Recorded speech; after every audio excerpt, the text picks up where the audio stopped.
Today we're going to be separating the motor on a Model 18. This is probably the most popular mixer that Hamilton Beach ever made. It's my favorite.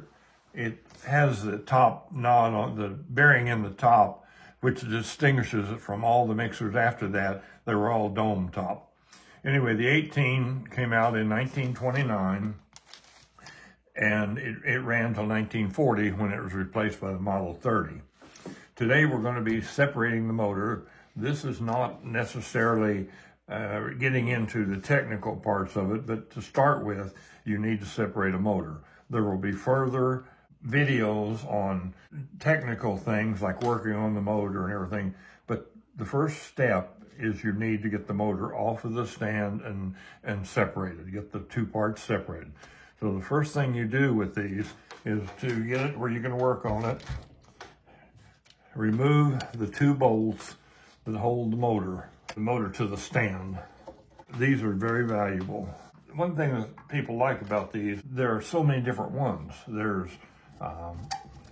even when you come into the black mixer, there's 3 different ones of those. Or actually 4. Okay, once your bolts are removed, there's nothing gonna fly out. It just separates. What you have 3 brass screws that the wiring is wired up to, and you have 3 copper strips that match up to those screws. So I'll put this out of the way so we can separate the motor. The first thing you do always on a motor is remove the brushes.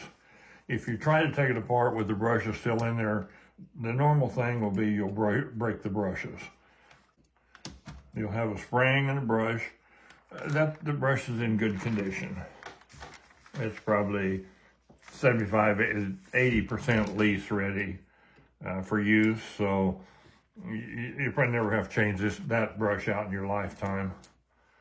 But you take the brushes and springs out. First thing you do then is remove the cap on the top. And they're just pressed on or pushed on. They're not, normally you can remove them with hands, but with something that's 95 years old, it's a little tough. So you lay it over. Underneath, you will see a screw. You take it off with a spanner wrench. It's not necessary to look up a spanner wrench. Just start it with the channel locks. You don't want to take it all the way off with the channel locks because there's a spring underneath. You can see the spring. People get enthusiastic about using grease. You don't need that much grease in one. Okay, next thing you do is loosen or remove the bolts. You can go ahead and remove the bolts in this one, in an 18. The holes, they're on the bottom. This lets you separate the motor. Take the two bolts out. Now this is where it gets tricky, and a lot different than a Model 30, is the way the bearings are made. And it's very, very confusing on it, but very important to remember how these bearings go back together. You put it back together wrong, you probably never get it back apart without running the bearings. Okay, you work that bottom, loosen it up a little. Okay, take a screwdriver, small screwdriver, and take out you got a flat washer. It's actually domed a little bit. It's in there, and then you'll have a ring that the spring set on. Now you can work that bearing. This is what's the most important thing on this, is this bearing is on top rather than on the bottom. It doesn't make sense, it's not logical, but that bearing goes on the top. And the spring pushes down on that bearing, and the one in the bottom is reversed. The bearing is on the bottom. And so what you're doing with the spring, you're pushing down on the top bearing, and it keeps that shaft from going up and down in your machine. If you get it back together wrong, it just clatters. So now you've got it to this point. You give it a sharp tug. It's sometimes pretty tough, but it will come apart. what you have done, you have left the inner ring on inside here.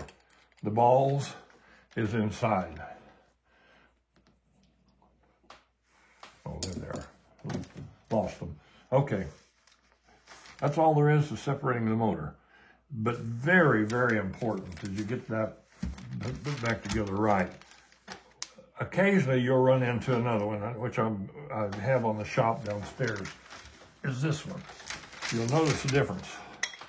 This is an 18. Someone has gone ahead and changed it out to a modern bearing. I prefer to stay with the old ones because they stay tight. What happens here is you're not tight. This is just rigid on here. But you're going to run into that. And people can't find the open bearings. You can do that. And we recommend you use the old ones, but if you can't find them, you can save an 18 with that by doing that. To reassemble, basically, take your shaft. Well, you can look at it while you're there. You can look at the commutator. This is a very good commutator. Put it back together. Stick it in through the hole. Okay, then first thing you do, which it defies logic, but you put that bearing on there, the ball bearing, and it goes into the groove on the shaft. Then you put the top bearing, but the grease, you really clean this up before you put it back together, because this, people really want to use too much grease. Okay, you tap it in. Now, that's why you don't put the bottom bolts in yet. You pull that down, go up and down with this, and you have to work that bearing down. Okay, the bearing is down now. The outer race of the bearing is down on the balls. Okay, next thing you do, since you're going to hold it there, go ahead and tighten the bottom up. Put your bottom bolts back on. Tighten those in. Now one little tip on that, you're on all of them, your brush cap, your screws on the bottom are already directly in line with your brush caps. Make sure that you put the back two air holes on the back. You can assemble it the other way, and a lot of people do.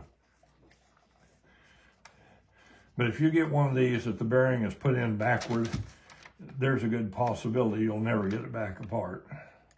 It's just kind of like a Chinese finger puzzle. The more you pull, the tighter it gets. You'll usually ruin the ball race. Okay, get these in, tighten them up equally so that you don't get it in a bind. 18 is very easy to get into a bind. You can feel it snap into place, or you can hear it.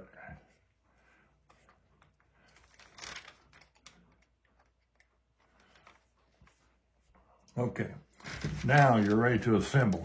You have your race in first. You have the outer race. You have the ball race in first. You have the outer race down on it. Then you have a ring that goes in. It's a raised ring. And then you have the washer that goes on the top of that. Then you have this. Now all this needs to be cleaned up. We would not normally do this if we were working on one. Now you're putting the pressure on. It's a little tough sometimes to get these started here, but you just have to work at it. Once they start, they grab.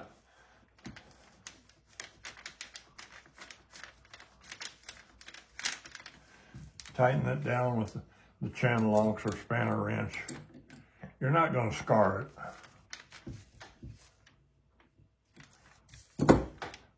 And then you have your cap goes on top. That's usually, you can tap it down. That's all you need. Now you're ready to put it back on the mixer. The only thing you have to do is put your bolts back in. And sometimes on these older ones, they're a little tough on lining up, especially on the second nut. So you don't, second washer or bolt, you don't want to tighten it all the way until you get the other one started.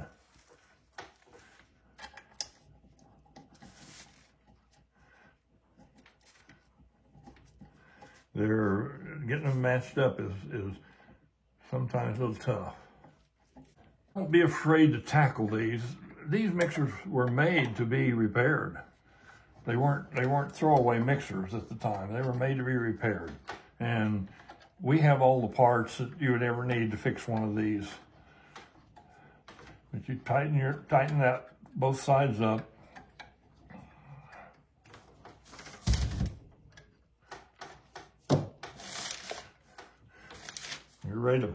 You're ready to plug it in and make a great strawberry malt. The brushes. Oh, yes. My loyal assistant sometimes has to remind me. I'm getting old. Put the brushes back in. Uh-oh. These can get away from you. That little brush cap, if it flies out and takes across the floor, you might find it 3 rooms different in the house. They just seem to go forever. They are tough.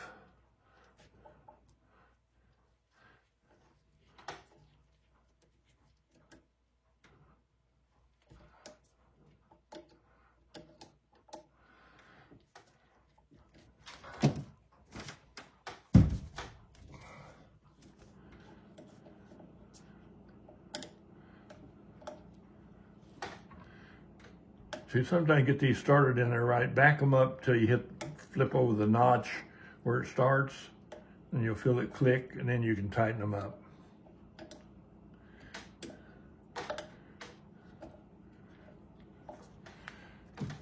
There you are. Now it's ready to make a malt.